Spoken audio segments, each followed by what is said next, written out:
이 영상은 실제 사건을 모티브로 저만의 방식으로 창작, 재구성된 콘텐츠입니다. 등장하는 모든 인물과 자료는 직접 제작하고 구성했습니다. 여러분, 운동 좋아하시나요? 자기관리가 철저한 사람들에겐 필수, 거의 하루의 루틴이 되기도 하죠. 저는 운동이 제일 어렵던데. 오늘의 주인공 이양은 헬스장에서 개인 트레이닝을 받은 뒤 집으로 돌아갔고 다음날 샤워실에서 발견됩니다. 겉보기엔 단순한 미끄러진 사고. 그런데 이건 사고라 하기엔 너무나 이상했습니다. 그날 그녀와 가까웠던 3명의 남자, 그리고 그중 단 한 명만이 이 진실을 알고 있었습니다.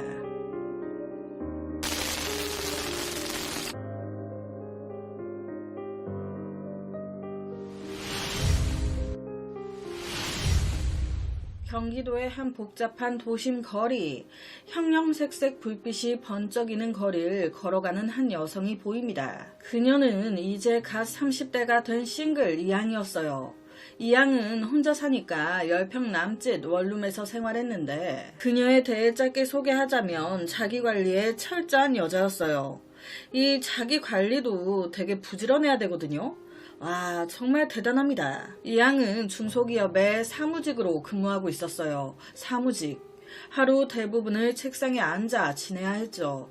그렇다 보니 늘 어깨하며 허리하며 거북목 어쩔 거야. 그녀가 제일 싫어하는 게 거북목이었어요. 자기 딴에 여자가 목하고 머리만 앞으로 튀어나와 컴퓨터하는 모습이 너무 흉해. 난 절대 저런 모습으로 비춰지는 거 정말 싫어. 그래서 뭘 했겠어요. 운동을 늘 하는 거예요. 일이 저녁에 끝났다 보니 좀 비싸긴 했지만 자신의 스케줄에 맞게 어느 정도 조정이 가능한 개인 PT를 끊어가지고 하루도 안 쉬어. 직각 어깨, 곧은 허리, 거북목 꺼져. 매일 끝나면 운동을 하는. 그래서 몸매 라인 하며 끝내주는 그녀를 동료들은 늘 부러워했습니다. 어쩜 그렇게 늘 똑같이 관리가 돼요? 이런 질문마다 그녀의 답은 제 이상형이 자기관리 철저한 남자거든요. 그런 남자 만나려면 나부터 그렇게 돼야 된다고 하더라고요. 이상형을 만나기 위한 노력이라고 해야 할까요? 웃으면서 농담 삼아 막 이런 얘기 하는 거예요. 그녀의 하루는 바쁘고도 규칙적으로 돌아갔습니다. 그날도 마찬가지였어요. 늦은 퇴근길 이양은 잠시 원룸에 들러 간단히 운동복을 챙긴 뒤 집에서 10분 남짓에 있는 헬스장에 도착했어요. 이 헬스장에 다닌 지도 벌써 한 10개월 정도. 그녀 익숙하게 바로 스트레칭으로 몸을 풀고 운동을 딱 시작하려고 하는데 이때 누군가 다가옵니다. 헬스장에서 자신과 비슷한 시간대에 운동하던 40대 박씨. 안녕하세요. 이제 집에 가세요? 오늘은 빨리 끝내시네요. 아유, 이 양은 여전히 열심히네. 이 양 이쁘고 싹싹해서 내가 계속 알려주고 싶은데 솔직히 트레이너보다 내가 더 잘 알려줄 수 있는데 어떻게 내가 이 양 트레이닝 해줄까? 내가 해줘? 당연히 이때 이 양. 아유, 됐네요. 지금 선생님이 너무 잘 알려주세요. 다음에 또 봬요. 오늘 고생하셨어요. 그 후 다시 운동을 이어가는데 이때의 시간이 거의 저녁 9시. 그때 헬스장 입구로 누군가 들어옵니다. 자, 이 양 오늘 상체죠? 마음 준비하고 왔어요? 트레이너쌤 30대 후반 결혼한 지 얼마 안 된 신혼남 황씨. 항상 꼼꼼하게 잘 봐주고 식단이며 스케줄이며 이 양이 바라는 대로 거의 맞춰주는 트레이너였습니다. 그는 최근에 이 헬스장으로 옮겨와서 회원들을 관리하고 있었어요. 그만큼 아직 회원수가 많지 않아 한 명 한 명 세심하게 살펴줬죠. 그렇게 1시간 바짝 태우고 오늘 고생하셨어요. 내일 좀 알배겨서 아플 수 있어요. 그래도 운동 쉬면 안 돼요. 내일 나오셔야 됩니다. 내일 봬요. 그런데 다음날 그녀 회사에 출근을 안 합니다. 뭐야, 이런 적 없는데? 이 양한테 연락해봐요. 전화했더니 안 받아. 다음날이 돼도 또 출근 안 했어? 이에 회사에서 비상 연락망에 적혀있던 그녀의 아버지한테 전화를 한 거예요. 지금 이 양이 며칠째 연락도 안 되고 출근도 안 하고 있어서요. 혹시 뭐가 어떻게 된 건지. 그런데 이때 이 아버지도 이 말 듣고 깜짝 놀라는 거예요. 에? 우리 딸 뭐 별말 없었는데? 잠시만요. 제가 전화해볼게요. 전화가 되겠습니까? 아버지가 해도 점점점. 이에 뭔가 좀 불길하니까 아버지가 바로 차를 몰아 3시간 걸려 딸 이양 집으로 간 거예요.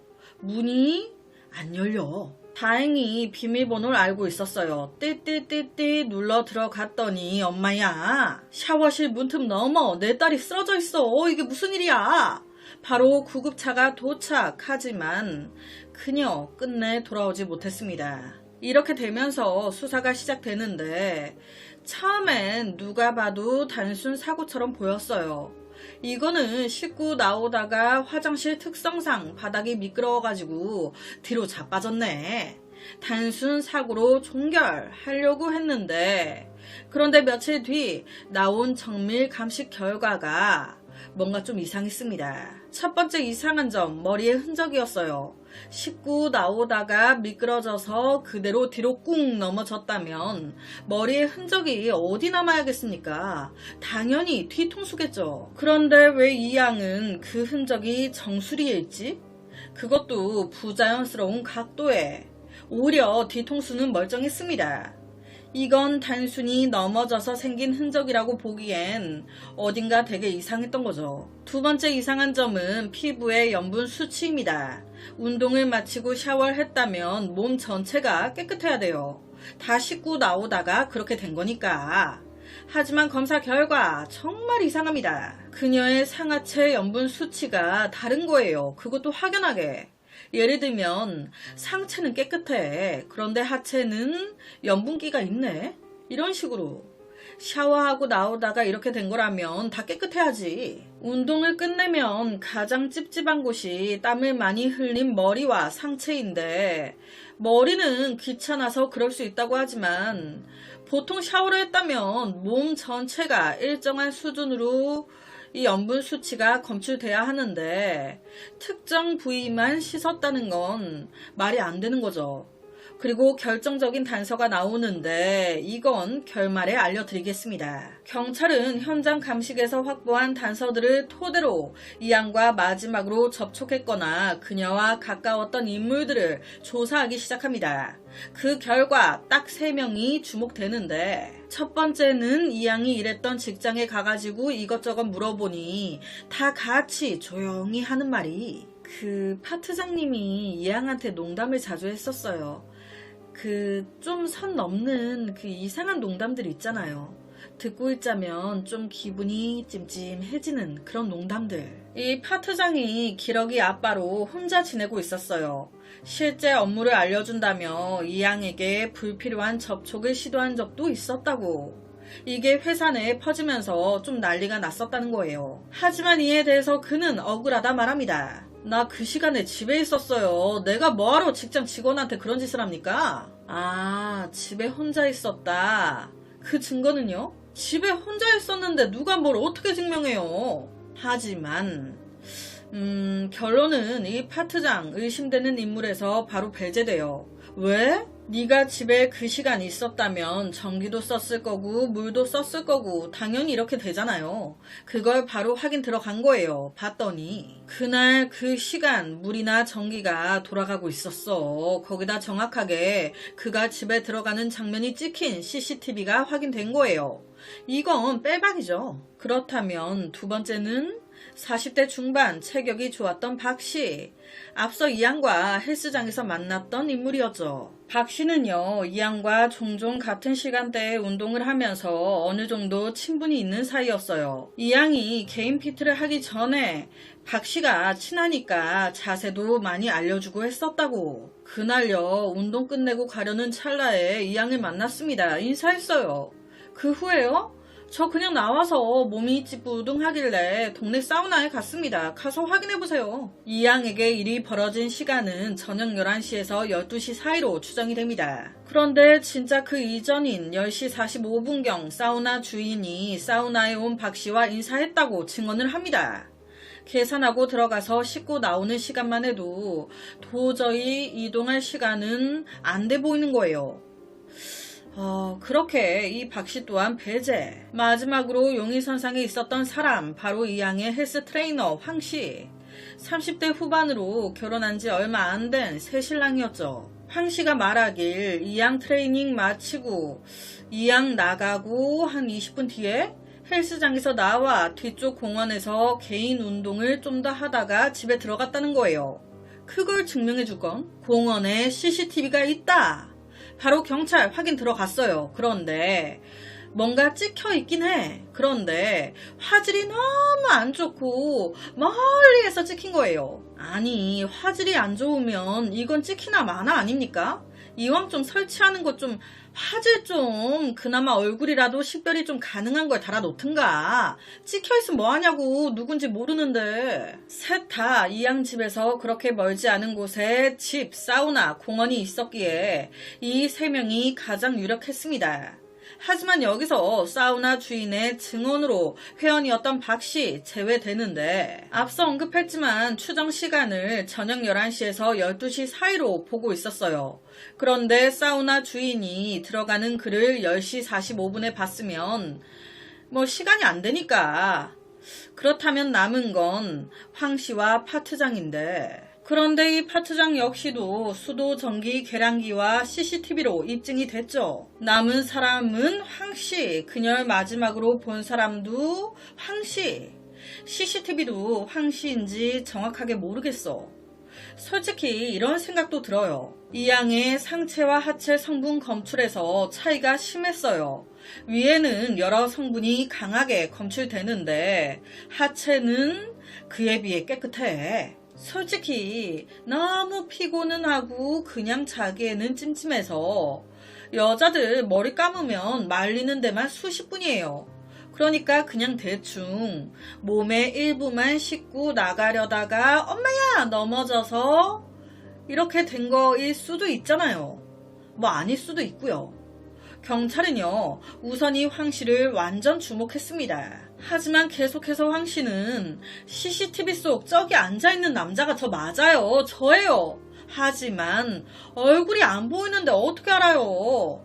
꼼짝없이 황 씨, 네가 한 거 맞잖아. 이제 인정 좀 해. 그런데 여기서 뜻밖의 증인이 등장합니다. 황 씨가 자주 들리던 단골 백반집 식당 주인이 경찰이 주위 탐문 수사하는데 이 식당 사장님이 제가 그날 밤에 이제 장사 끝내고 한 11시쯤인가?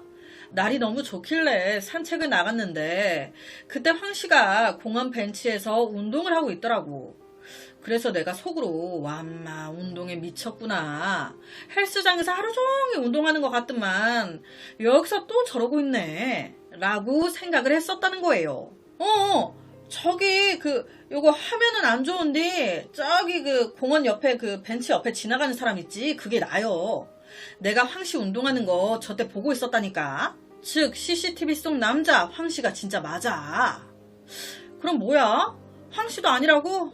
아니, 그러면 파트장도 황씨도 박씨도 다 알리바이가 있는 거 아니야.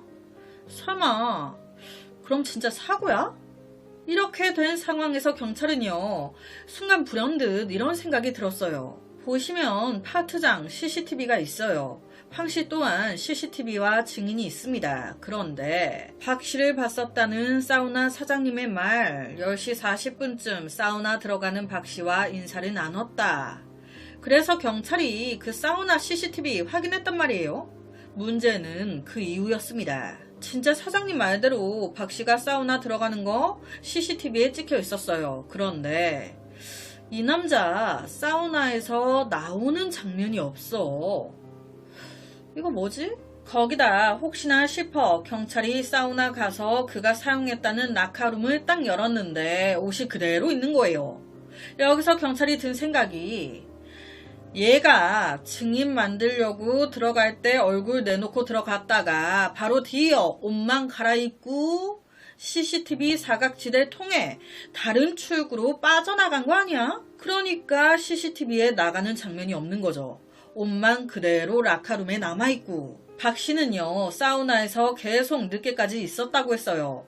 그런데 지금 현재 라카룸에서 발견된 옷들하며 여러 가지로 좀 뭔가 이상합니다. 사우나에 나오는 장면이 없는데 이 남자는 버젓이 나와 있고, 하지만 이 부분에 대해 박 씨는 계속해서 그냥 억울하다라고만 주장해요. 전 정말 계속 사우나에 있었습니다. 괜한 사고를 가지고 저를 몰아가는 거 아닙니까? 이상은 한데 결정적인 증거가 없는 상황에 엄한 사람을 몰 수는 없죠. 그런데 이때 하늘이 도와줍니다. 제가 앞서 말했던 결정적인 증거, 이때 딱 나온 거예요. 이 양의 손톱 밑에서 조직 일부가 하나 나왔네. 누구 거? 트레이너 황씨 거가 아닌 박씨 것이. 왜 네 DNA와 일치하는 조직이 이 양 손톱 밑에서 나오니? 이거 설명 좀 해봐라. 여기서 지가 더 뭐라고 할 거예요? 그게. 그렇다면 도대체 이게 어떻게 된 상황인 걸까요? 그를 아는 사람들은요, 다 깜짝 놀랐습니다. 이 양과 박씨 되게 친해 보였는데, 아니 왜? 그런데 이 진술 과정에서 박씨 이상한 말을 해요. 이 양이 늘 저한테 그랬어요. 자긴 관리 철저한 남자가 좋다고. 그건 100% 날 두고 한 말이었습니다. 나 좋아한다고 날 선택해달라는 신호였다고요. 이 무슨 신선한 우리 집 뽀삐가 밥 달라는 소리지? 이 양은요, 그냥 자기 직장 동료들한테, 그냥 친구들한테도 가볍게 얘기하고 다녔어요. 나 이상형이 자기 관리 잘하는 남자여서 그런 남자 만나려면 나도 열심히 이제 해야 한다. 이 양은 아무 생각 없이 친한 박씨한테도 이 얘기를 했던 거예요. 그런데 이 말을 들은 박씨, 나한테 이 여자가 대시하는 거라고. 플러팅. 나 매일 헬스 다니면서 나름 되게 관리하는 남잔데, 또 이렇게 나 좋다고 막 들이대네. 이놈의 인기. 그러니까 요새 나 보면 계속 웃고 내가 말 걸면 막 좋아가지고 해볼래 해가지고 다정하게 말하고 했던 거구나. 그런데 웬걸? 어느 순간부턴가 이 여자가 날 피하는 건지 뭔지 헬스장 오는 시간이 조금 더 늦어지더니 다른 헬스 트레이너와 붙어가지고 짝짝꿍하고 있네. 뭐야? 날 두고 딴 녀석 만나는 거야? 그러니까 아무것도 없어요. 자기 혼자 벌써 이 양은 내 여자야, 내 거야 라면서 착각을. 진짜 무슨 자기 여자친구가 다른 남자라도 만난 것 마냥 자기 혼자 막 상상의 나래를. 이 양이 헬스 트레이너 황씨와 같이 운동을 시작하면서부터 이 집착이 더 심해진 거예요. 네가 어떻게 날 두고 그럴 수가 있냐? 그런데 이걸 박씨 절대 밖으로 티내지 않습니다. 왜? 난 지금 너무 화가 나거든. 다시 나한테 돌아오게 만들어야겠거든. 그래서 내가 직접 운동을 알려주겠다며 그 헬스 트레이너보다 내가 더 잘할 거라고 이렇게까지 말했는데 괜찮대. 와, 이렇게 네가 날 배신해? 아니, 분명 농담 삼아 던진 말 같았어요. 그래서 이 양도 웃으면서 아이 괜찮아요 라면서 받아쳤단 말이에요. 그런데 이 박씨 속에는 그 말이 농담이 아니었던 거예요. 그래서 그는 바로 헬스장에 나와 사우나로 진짜 갔습니다. 왜? 알리바이 만들려고, 얼굴 도장 찍으려고. 사우나에서 일부러 주인에게 얼굴 도장만 찍고 여분의 옷만 갈아입은 뒤 후드를 쓴 채 CCTV 사각지대를 이용 다른 출구로 몰래 빠져나왔고 도보 5분에서 8분도 채 안 되는 이 양의 집으로 직행. 누구세요? 이 양 집에 있었네? 나 박씨야. 와, 이때 이 양 너무 놀랬겠죠? 박씨가 우리 집을 어떻게 알고 찾아왔어? 이거 어떻게 알았을까요? 헬스장에 회원 정보 다 있잖아요. 그걸로 막 어떻게 해가지고 알아낸 거예요. 와, 그런데 어쨌든 이럴 거라고는 상상도 못하고 놀래긴 했지만 그래도 안면이 있으니까 박씨 어떻게 알고 오신 거예요? 하면서 이 양이 문을 열어준 거예요. 그렇게 착한 미소를 지으면서 이 양 집에 딱 들어서자마자 그는 자신이 오랫동안 기다린 순간이라 착각했습니다. 이제 내가 더 잘 알려줄게. 너도 내가 운동 알려줄 때가 더 좋았잖아. 왜 그래? 내 마음 알면서 뭐 이상한 말을 막 해대기 시작해. 왜? 내가 이렇게 저렇게 얘기해가지고 삐진 거야? 내가 다 미안해. 아니 뭐야? 뭔 말을 하는 거야? 여기서 이제 이 양 당황을 한 거예요. 아니, 아저씨 무슨 말이에요? 왜 이러세요? 그렇게 억지로 다가서는 그에게 저항하다가 이양 손톱 밑에 그의 표피가 남게 됐고 일이 벌어져 버린 거죠. 이 이후 그는 입에 담기도 싫은 이를 벌리고 모든 걸 사고처럼 꾸미려고 했어요. 무슨 사고? 샤워하다가 미끄러진 것처럼. 그래서 그녀에게 남은 자신의 흔적을 없애기 위해 특정 부분만 씻어내고 황급히 자리를 떠난 겁니다. 사실 여기서 이런 의문 드실 분도 계실 거예요. 그녀의 원룸, 그 집 CCTV는 없었어? 네. 외진 곳의 원룸이어서 거기엔 딱히 없었어요. 다행히도 그녀가 결정적인 증거를 가지고 있었죠. 박 씨의 고백은 단순한 그날의 자백이 아니었습니다. 그녀가 먼저 날 좋아했어요. 날 먼저 배신한 건 이양이었다고. 그러니까 누가 한눈 팔래? 나 좋다고 할 땐 언제고? 그녀는 늘 자기 관리 잘하는 남자 좋아한다고 했습니다. 그건 날 두고 한 말이었어요. 그런데 트레이너와 웃고 있는 걸 보니 내가 더는 참을 수가 없었습니다. 아니, 이게 무슨 말입니까? 이 남자 정신적인 치료가 먼저인 것 같은 느낌? 그는 끝까지 현실과 망상을 구분하지 못했습니다. 사랑이라고 착각한 집착에 결국 한 사람의 삶이 무너졌습니다. 만약 경찰이 그의 알리바이에서 이상함을 발견하지 못했다면, 그녀의 손톱에서 작은 흔적이 나오지 않았다면, 경찰이 그녀 머리의 흔적에 이상함을 느끼지 않았다면 이 일은 단순 사고로 묻혔을지도 몰라요. 요새 참 이런 망상으로 인한 일들이 좀 심심찮게 들리곤 하는데 이게 참 무서운 것 같아요. 이거는 뭐 내가 어떻게 할 수가 없잖아요. 아니라고 아무리 얘기해도 들어 먹히지도 않고 계속 혼자 상상에 상상을 더해 막 심해져 가니까. 그래서 더 섬뜩한 것 같습니다. 이런 일은 더 이상 벌어지지 않았으면 좋겠습니다. 오늘 제가 들려드릴 이야기는 여기까지입니다. 어떻게 들으셨나요? 오늘 영상에 대한 여러분의 의견 많이 남겨주세요. 댓글과 좋아요는 제가 준비하는데 정말 많은 힘이 됩니다. 매일 저녁 9시 모미지 업로드 구독과 좋아요, 그리고 새로운 영상이 업로드 될 때마다 띠링띠링 알려주는 알람 설정까지 한 번씩 부탁드립니다. 내일 저녁 또 다른 이야기로 찾아뵙겠습니다.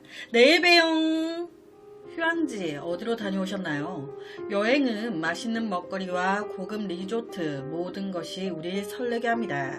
특히 멋진 숙소만큼 중요한 것도 없죠. 오늘의 이야기, 연예인들이나 부호들이 즐겨 찾는 최고급 호화 리조트에서 벌어진 일입니다. 모두가 잠든 깊은 밤 한 여성이 흔적도 없이 사라졌습니다. 완전한 밀실 속에서 결국 그녀를 발견했지만 그 장소는 상상조차 못할 곳이었어요.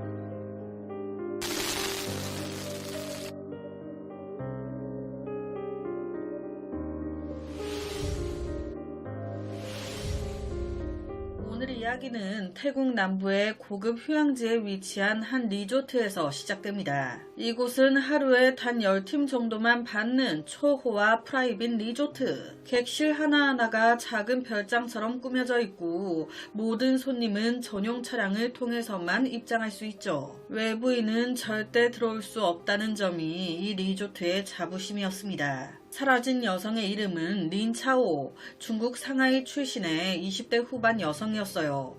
외모는 연예인과 견주어도 손색이 없을 정도로 눈에 띄었고 성격은 차갑고 도도한 자존심이 강한 타입이라고. 린차오는 당연히 이런 곳에 남자친구와 함께 오기로 돼 있었어요. 그녀의 남자친구는 30대 초반 사업가로 중국에서 무역과 IT 스타트업을 함께 운영하며 빠르게 성공 가도를 달리고 있는 사람이었습니다. 그런데 성공 가도를 달리고 있다 보니 너무 바빠.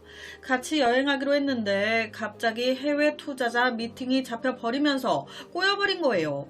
어쩌겠어요. 일이 먼저지. 이에 남자친구가 린차오한테 미안하다고, 내가 미팅만 얼른 끝내고 바로 날아갈게. 먼저 가서 잠시 쉬고 있어. 미안해. 이렇게 되면서 그녀 먼저 혼자 이 고급 리조트에 도착하게 된 거예요. 그날 저녁 CCTV에 린차오가 체크인하고 객실로 향하는 모습이 분명히 찍혀 있었습니다. 플러스로 그녀는 고급 리조트예요. 그 리조트 말해 뭐합니까? 너무 이뻤겠지. 그러니까 오자마자 친구한테 사진을 막 찍어가지고 보낸 거예요. 여기 너무 이쁘지? 우리 오빠가 나 여기 데려왔지 뭐야? 너는 이런 데 안 와봤지? 여기 너무 이뻐. 그런데 무슨 일인 건지 이게 그녀의 마지막 흔적이 돼버렸습니다. 여기서 진짜 이상한 건요. 갑자기 사라졌으니까 리조트를 나가 밖에서 구경하다가 길을 잃었나? 아니면 외부인이 들어와서 그녀한테 나쁜 짓을? 그런데요, 이 리조트는 애초에 외부인이 마음대로 드나들 수 없는 구조였습니다. 정문에는 24시간 보안 게이트가 있었고 차량이 출입할 때마다 번호판이 자동으로 기록되는 시스템. 모든 투숙객 또한 반드시 카드키를 통해 출입하는데 이 기록 역시 전산에 남았어요. 게다가 이 리조트 안에 다 있었어요. 식사, 레저, 스파, 수영장까지. 그러니까 한번 들어오면 굳이 외부로 나갈 이유 없는 거죠. 이렇다 보니 실제 이 리조트에 연예인들이나 정치인들 혹은 부적절한 관계인 사람 등등이 많이 온다고 하더라고요. 이 리조트에서 나간다고 해도 주변이 엄청 인적이 드문 외딴 해안이라 나간다 해도 딱히 갈 곳이 없는 위치였어요. 이런 곳에 CCTV 허술했겠습니까? 리조트 정문, 로비, 복도 같은 주요 동선에 다 있었고요. 특히 객실 층 복도는 카메라 사각지대가 거의 없다시피 했습니다. 그럼 린차오의 사라진 당일 찍혀 있겠네. 네, 그녀의 마지막 장면이 찍혀 있었어요. 그런데 여기서 이상한 점은 린차오 카드키로 객실 안에 들어간다? 찍혀 있어요. 그런데 그 후에 객실에서 나오는 장면이 없는 거예요. 객실 안은 누군가 일부러 정리한 것처럼 깨끗했고 짐도 소지품도 그대로 남아 있었습니다. 사람만 사라진 상태. 정문을 통해 나간 기록 없었고 객실을 나가는 영상도 없고 로비 CCTV에도 포착되지 않았고 주변에 탈출할 만한 길도 존재하지 않습니다. 분명 객실 안으로 들어갔는데 나가는 모습이 없어.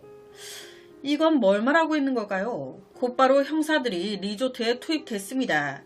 외부 출입이 불가능한 구조라는 점에서 가장 먼저 의심을 받은 건 내부 직원들이었죠. 그 중에서도 특히 눈에 띄는 인물이 있었으니 바로 리조트 지배인이었던 30살 후반 순젠. 겉으로는 깔끔하게 차려입은 중년 남성이었지만 주변 동료들 말에 따르면 여자 손님이 좀 이쁘다? 그러면 아주 그냥 손님 안 들리게 지저분한 말을 엄청 던지는 남자였다고. 린차오에게도 마찬가지였습니다. 자기가 고급 디저트와 와인을 사가지고 시키지도 않았는데 린차오 객실로 보낸다? 이게 뭔 오지랖입니까? 이걸 왜 보내? 심지어 다른 동료들한테 린차오를 딱 대면서 저런 여자와 한번 사귀어보고 싶다고. 난 언제 저런 미인 만나보나? 이런 얘기를 엄청 했었다는 거예요. 내가 이때까지 본 여자 중에 제일 이쁜 것 같다면서. 그리고 결정적으로 CCTV에 이상한 장면이 찍혀 있었습니다. 린차오가 객실 밖으로 외출했다가 객실로 돌아가는데 순젠이 다가온다? 둘이 뭐라 말을 하는데 갑자기 린차오가 순젠의 정강이를 발로 차버리네. 이 CCTV 영상의 경찰 바로 순젠을 불렀어요. 이때 무슨 얘기를 한 거냐? 왜 이 여자가 당신을 차냐? 그랬더니 하는 소리가 별다르게 얘기한 거 없다는 거예요. 지배인이니까 서비스 차원에서 린차오가 들어오길래 옆에 붙어서 손님 객실 컨디션 마음에 드십니까? 혹시 뭐 필요한 거 있으세요? 되게 친절하게 물었는데 갑자기 이 여자가 표정이 싹 굳더니 귀찮게 뭐 이렇게 달라붙어 짜증나게 가요 하면서 갑자기 정강이를 발로 콱 걷어찼다는 거예요. 자기를 완전히 무시하면서 갑질. 그러니까 순젠 너무 순간 당황하고 좀 움찔했는데 뭐라 할 새도 없이 이 여자 바로 엘리베이터 타고 객실로 가버리네. 이런 얘기 들은 경찰은요, 더더욱 이순젠이 의심이 갔습니다. 이순젠 지배인이었어요. 당연히 외국어 능통했습니다. 자기 딴에 막 와인에 디저트까지 보내가면서 좋은 마음이 있었는데 웬걸 자기 밑에 다른 직원들도 다 보고 있는 그 앞에서 완전 무시를 당한 거 아니에요. 그러니까 너무 화가 난 거지. 막 속에서 막 열이 부글부글 끓어오른 거지. 동기가 딱 들어맞는 거죠. 이쯤 되면 범인은 지배인이다 싶죠? 근데 정작 지배인은 억울하다라고 주장합니다. 아니 제가요 이쁘다고 한 건 맞아요. 사실이야. 하지만 내가 그쪽을 당했는데 계속 이뻐 보였겠습니까? 내가 진짜 자존심 너무 상해가지고 그 이후에 그 여자 쳐다도 안 봤어요. 맨 처음에 디저트를 보냈던 건 그냥 리조트 차원의 웰컴 서비스일 뿐이었어요. 그거 원래 방문하신 모든 분들한테 제가 다 주는 거라고요. 게다가 직접 가져다 준 것도 아니에요. 저희는 모든 객실에 덤웨이터가 있습니다. 그걸로 해서 올려 보낸 거예요. 제가 들고 가거나 한 게 아니었다고요. 자, 여기서 덤웨이터가 뭐냐? 우리 간혹 2층이나 3층으로 된 레스토랑이나 음식점 이런 데 가면 1층 주방에서 음식을 만들어요. 그러면 소형 화물기 같은 거에 음식만 넣어서 올리는 거예요. 그러면 2층, 3층에 있는 직원이 받아서 홀에 서빙을 하는 겁니다. 음식 엘리베이터라고 생각하시면 될 것 같아요. 이야기 진행할 때 계속 음식 엘리베이터라고 할 수 없어서 덤웨이터라고 말씀드릴게요. 여튼 확인 결과 순젠의 알리바이 꽤나 탄탄했어요. 린차오가 사라진 시각, 순젠, 다른 손님들과 함께 있었던 게 확인된 거예요. 결국 수사팀은 혼란에 빠졌습니다. 그가 가장 유력한 용의자라고 생각했는데 그가 아니면 린차오 어디로 간 거지? 뭐 어떻게 된 거야? 여러분은 이 사건 어떻게 된 것 같으세요? 경찰이요 이것 때문에 머리 아파가지고 잠도 못 자고 끙끙 앓는데 이때 형사의 머릿속에 한 단어가 번뜩 떠오릅니다. 덤웨이터. 작은 음식 전용 승강기, 접시나 와인 같은 걸 객실까지 올리는 데 쓰이는 좁은 공간. 그런데 만약 누군가 이 공간을 이용했다면 어떨까? 그는 바로 담당 기술자를 불렀습니다. 저 덤웨이터에 사람도 탈 수 있나? 설계상은 좁기도 하고 위험하죠. 불가능한데. 그런데 무게는 50kg까진 버팁니다. 가벼운 체격이라면 이론상 가능하긴 해요. 하지만 가볍다고 해도 추락 위험도 있고 이렇게 좁은데 누가 이런 데 들어가겠습니까? 와, 여기서 뭔가 번뜩하지 않습니까?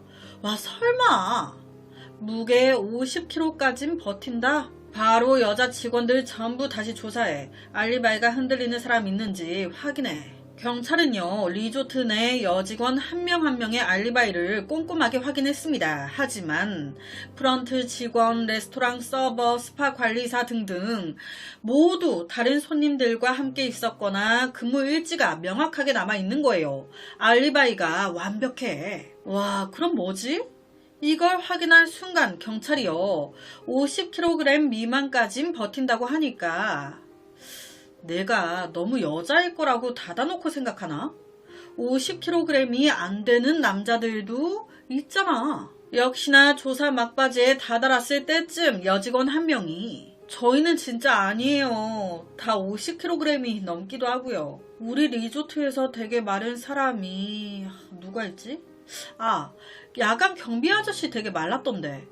그 아저씨는 50kg 안 되지 않나? 여기서 이제 딱 감이 오시죠? 경비원이네. 곧바로 야간 근무했던 경비원을 찾았지만 이미 격일 근무 특성상 퇴근한 뒤였습니다. 만약 그가 린차오를 어떻게 한 범인이라면 지금 그녀 어디에도 없잖아요. 그럼 자기가 퇴근할 때 어떻게든 그녀를 밖으로 빼돌려야 하니까 뭔가 있겠지. 그녀를 옮기려면 지가 퇴근할 때 무조건 수상한 큰 짐가방을 들고 나갔겠지. 바로 CCTV 확인 들어갑니다. 그런데 영상 속의 이 경비원 빈손인 거예요. 거기다 너무 태연해. 그냥 평범해. 차 타고 그냥 가. 뭐지? 또 잘못 캐치하고 있는 건가? 그런데 느낌이 딱 경비원인데 린차오가 발견되지 않고 있어요. 경비원이 맞다면 퇴근할 때 빈손이란 말이죠. 그럼 이 리조트 안에 린차오 그대로 있다는 건데 다 찾아봤는데 이게 말이 안 돼. 사실 사건 현장을 몇 번이고 오가던 형사의 뇌리에 계속 걸리는 부분이 하나 있었습니다. 린차오의 객실은 가장 위층인 3층, 10팀 정도의 손님만 받는 리조트의 특성상 3층으로 구성은 되어 있지만 높이는 엄청 높았어요. 창문으로 혹여나 그녀를 옮기려고 시도했다면 창문 밖에 정원 또한 CCTV가 비추고 있었기 때문에 찍히지 않았을 리가 없습니다.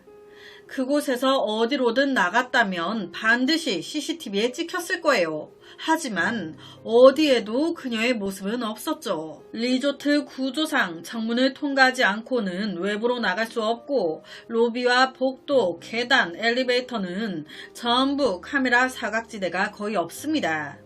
정문은 봉쇄, CCTV도 빠짐없이 확인. 그런데도 없다? 이런 상황에서 지배인 순젠이 무심코 뱉었던 한마디가 계속 뇌리에 남는 거예요.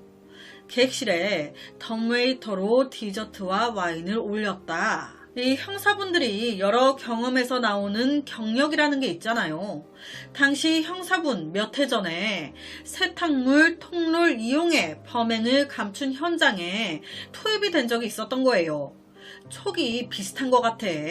이 덤웨이터가 계속 거슬려. 이건 정상적인 출입구로 빠져나간 사건이 아니다. 이 리조트 어딘가 우리가 놓친 숨은 통로가 있다. 그게 바로 덤웨이터일지도 모른다. 만약 누군가 충분히 가볍고 왜소하다면 덤웨이터를 통해 은밀하게 객실로 드나드는 것도 가능하지 않을까. 이 가설은 사건의 판도를 완전히 바꿔버립니다. 덤웨이터 확인해 보자. 바로 1층으로 갔어요. 덤웨이터를 딱 열어보는데 별거 없는 거예요. 다른 3층에 있는 경찰한테 야, 덤웨이터 승강기 버튼 눌러봐. 승강기가 1층에서 쭉 올라간다? 별게 없어. 3층에 도착했네? 문이 찡 열리는데 별게 없어. 덤웨이터가 3층으로 올라간 후 경찰이 1층에서 덤웨이터의 이동 경로, 그러니까 지금 덤웨이터가 3층에 가 있잖아요. 그러니까 경찰이 1층에서 그 빈 통로를 확인한 거예요. 봤더니 뭐 없어. 금속 벽과 오래된 먼지 자국뿐. 아, 이거 괜한 의심인가? 이번엔 반대로 1층에서 버튼 누르고요. 덤웨이터가 3층에서 1층으로 이동합니다. 이때 경찰 반대로 3층으로 올라갔어요. 3층 비어있는 덤웨이터를 딱 열어 빈 통로를 내려다 보는데 뭐 별게 없어. 그런데 무심코 고개를 위로 딱 올렸더니 엄마야, 저게 뭐야? 덤웨이터 통로 맨 위쪽 그 작은 틈새에 구겨진 마네킹처럼 비정상적으로 꺾여있는 실루엣의 무언가가. 하지만 마네킹처럼 보인 그것엔 머리카락이 있었고 그 공간에 맞춘 듯이 부자연스럽게 밀어 넣어져 있었습니다. 처음엔 마네킹처럼 보였어요. 하지만 아니죠. 그녀였습니다. 덤웨이터라는 게 그 승강기 이동 통로를 딱 맞게 만들지 않고 안전이나 나중에 점검 이런 걸 위해서 맨 꼭대기 층 위로 공간을 좀 더 남겨놓는다고 해요. 1층부터 3층까지면 3층 위로 좀 더 공간을 남겨놓는 거죠. 이 리조트 딱 3층이 마지막이었습니다. 그러니까 객실에 덤웨이터로 들어와서 린차오를 해쳤어요. 그 후에 그녀를 덤웨이터 안에 맨 위 작은 공간에다 숨겨놓은 거예요. 자기 딴에 이 승강기는 음식물만 왔다 갔다 하지 사람이 들어오거나 아예 안쪽으로 잘 들여다보지도 않거든. 내가 우선은 여기 숨겨놨다가 어떻게 할지 생각해 처리해야겠다 했던 거예요. 자기 딴엔 이거 100% 아무도 모를 거다 했는데 웬걸? 경찰이 생각보다 더 빨리 캐치한 거죠. 형사는 덤웨이터에서 린차오를 발견한 즉시 모든 가능성을 다시 되짚어 봤습니다. 이 공간에 억지로 그녀를 밀어 넣으려면 범인은 체구가 작으면서도 힘이 강한 남자일 것이다. 몸무게가 50이 안 넘으면서 힘이 센, 한 사람밖에 생각이 안 나는 거예요. 바로 야간 경비원 천의. 말은 체격이지만 몸무게가 50kg 남짓, 누구보다 이 리조트 구조물과 시설을 꿰차고 있던 인물이었습니다. 바로 천의 집 쳐들어갔어요. 너지? 그런데 이 남자 뭐 이렇게 태평해? 경찰이 우르르 와가지고 증거를 내미는데 웃는 거예요. 왔다, 어떻게 그렇게 빨리 찾았대? 어떻게 그 좁은 통로 위까지 들여다볼 생각을 했을까? 형사양반, 일 잘하네? 와, 순간 현장에 있던 경찰들 소름이 싹 돋았다고. 야간 경비원 천혜인은 이 리조트에서 2년 동안 근무했습니다. 늘 왜소한 체구와 소심한 성격 때문에 직원들 사이에서 무시당했고 손님들에게도 존재감조차 없는 사람이었죠. 하지만 그는 누구보다 이 건물 구석구석을 꿰뚫고 있었습니다. 비상 계단, 창고, 서비스 통로, 그리고 덤웨이터까지. 그의 시선은 늘 같은 곳에 머물러 있었어요. 고급 리조트에서 즐기는 연인들, 돈과 권력을 가진 남자들, 그리고 그 옆에서 웃고 있는 아름다운 여성들. 왜 나만 이렇게 살아야 돼? 다 나만 무시하는 거야 지금? 나도 너희처럼 예쁜 여자 만날 수 있는 거 아니야? 그 모습을 지켜보면서 되게 열등감과 분노가 쌓여갔던 겁니다. 하지만 대부분의 손님들은 연인이건 친구건 정해진 날 함께 투숙을 하러 오죠. 그런데 그날 남친의 회의로 먼저 혼자 리조트를 찾았던 린차오를 보는 그 순간 그의 삐뚤어진 그 감정이 빵 폭발한 겁니다. 그래서 평소에 그는 순찰 점검을 이유로 사각지대를 잘 알고 있었어요. 카메라와 카메라 사이에 짧은 블라인드 구역을 타이밍 맞춰 이동하면 기록에 잡히지 않고 객실로 연결된 더메이터에 도착할 수 있다는 것도요. 그날도 그는 직원 전용 통로를 이용해 그녀의 객실과 연결된 덤웨이터로 이동했습니다. 다른 곳들은 다 비춰도 덤웨이터를 비추는 CCTV 없었죠. 당연히. 마치 단순 점검처럼 보였기에 초기엔 아무도 수상히 여기지 않았죠. 그렇게 모두가 자고 있는 새벽 순찰 도는 척 덤웨이터를 타고 올라갔는데 그녀 자고 있네. 내가 딱 가니까 이제 왔어? 하면서 깨더라고. 그래서 내가 나 왔어 했지.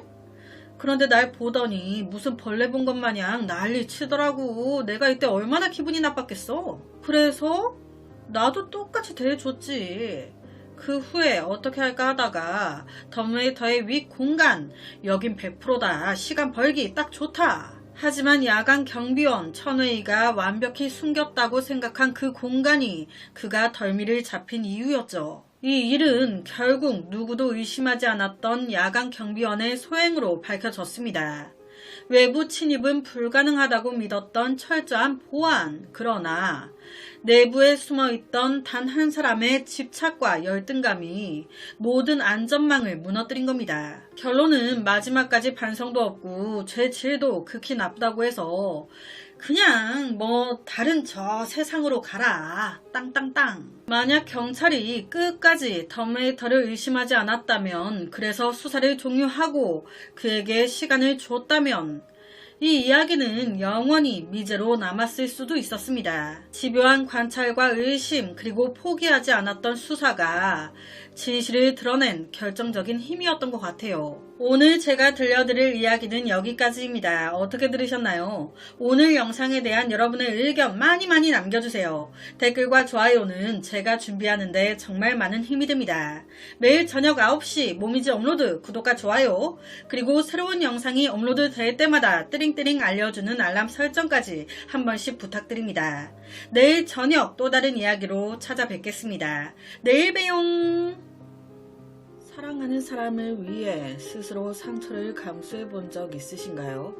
가족을 걱정시키지 않으려고 최악의 비밀을 숨겨본 적은요? 사람은 누구나 크든 작든 하나쯤은 그런 비밀을 품고 살아갑니다. 오늘 이야기의 주인공 마유미는 엄마의 재혼으로 그녀 인생 처음 아빠와 오빠를 가지게 되는데 새 가족과 한 집 살이 시작한 뒤 그녀는 서서히 변해가기 시작했습니다. 출장 가려는 엄마를 극도로 말리던 마유미, 그리고 그 집 안에서 벌어진 믿기 힘든 일들, 과연 그녀가 숨기고 있던 비밀은 뭐였을까요?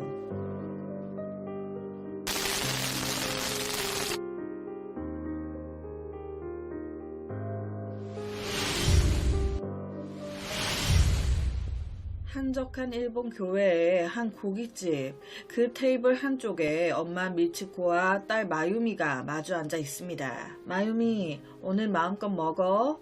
엄마가 세상에서 제일 사랑하는 사람 누군지 알지? 엄마 정성스럽게 고기 구워가지고 딸 입으로 쏙. 엄마, 나도 엄마만 있으면 돼. 학교에서 아무리 힘들어도 엄마만 보면 다 괜찮아져. 와, 얼마나 기분 좋은 말입니까? 어떻게 이런 게 엄마 뱃속에서 나와가지고 딸이 이렇게 솔직하게 마음을 말해주는 게 그저 고맙고 대견하고 사랑스럽기만 하죠. 이때 엄마 미츠코, 그녀의 나이 36살. 그런데 당시 그녀의 딸이 중학생이었어요. 그러니까 자기가 너무 철이 없을 때 마유미를 낳았어. 이때 남편 또한 철이 없었기에 그에게 기대거나 바랄 수가 없었어요. 가까스로 그녀의 부모님 도움으로 책임감 있게 살아온 결과 마유미는 아빠의 얼굴도 모른 채 컸지만 전혀 그늘 없이 아주 밝게 잘 자라줬습니다.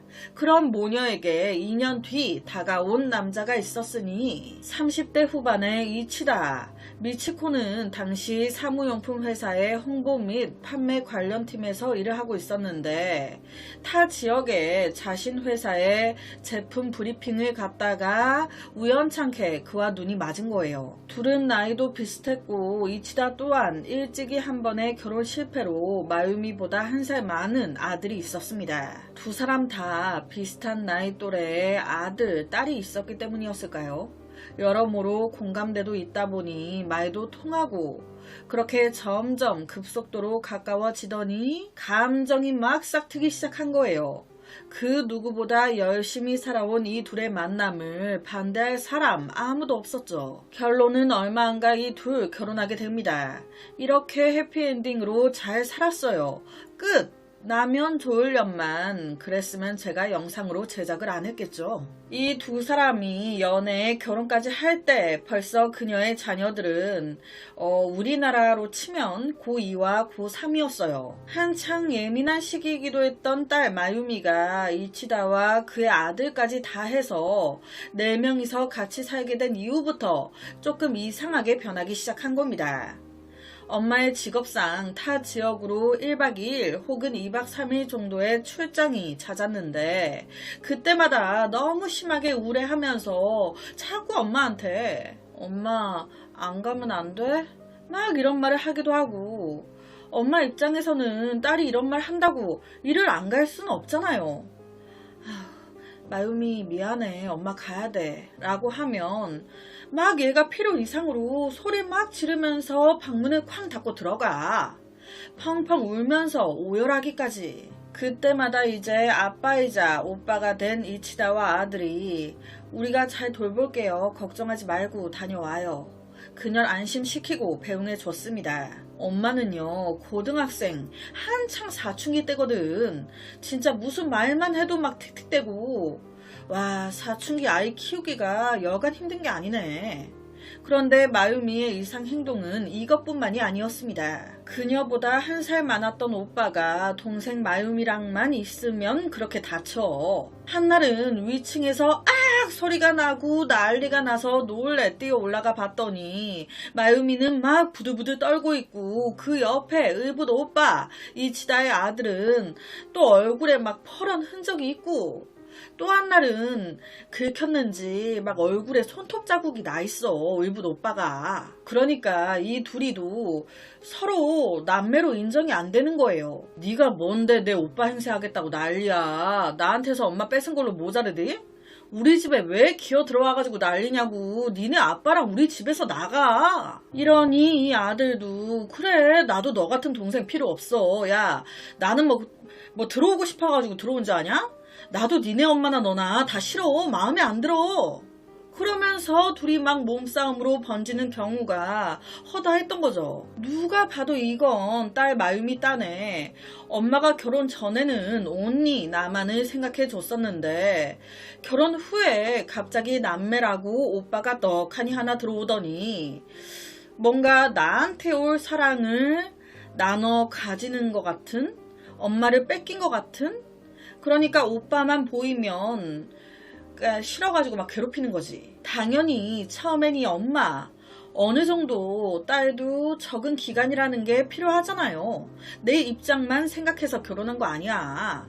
아이한테도 어느 정도 받아들일 시간이 필요하겠지. 그래서 처음엔 그냥 냅뒀어요. 그런데 이게 시간이 가면 갈수록 하는 행동이 심해지니까 이제 엄마도 마유밀 막 혼내기 시작한 거예요. 너 자꾸 오빠한테 왜 그래? 너 그만해.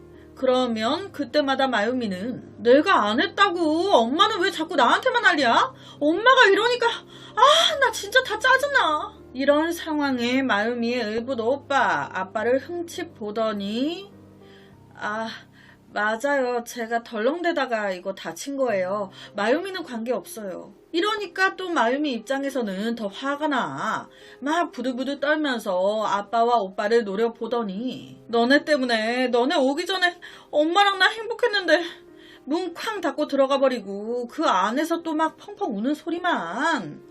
이러니 또 엄마 마음이 어쩌겠습니까? 딸한테 막 괜히 미안하지. 하지만 이 엄마 입장에서는 딸이 지금 엄마가 결혼, 재혼하면서 나 하나도 안 좋아, 나 너무 싫어 라고 얘기하는데 거기에다가 엄마라고 지금 결혼한 거 후회 안 하는지 알아? 너 이럴 줄 알았으면 엄마 결혼 안 했어. 이런 식으로 얘기할 순 없잖아요. 이것 또한 이 남편과 의붓 아들한테 실례지.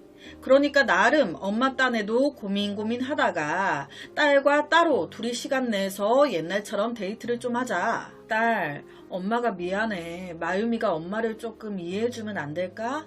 정말 싫으면 당장 헤어질게. 엄마는 너가 제일 먼저야.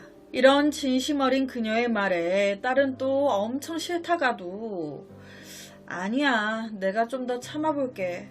엄마가 좋다고 하니까 내가 잘못했어 엄마. 이렇게 큰일 작은일 다 겪으면서 2년이라는 시간이 흘렀습니다.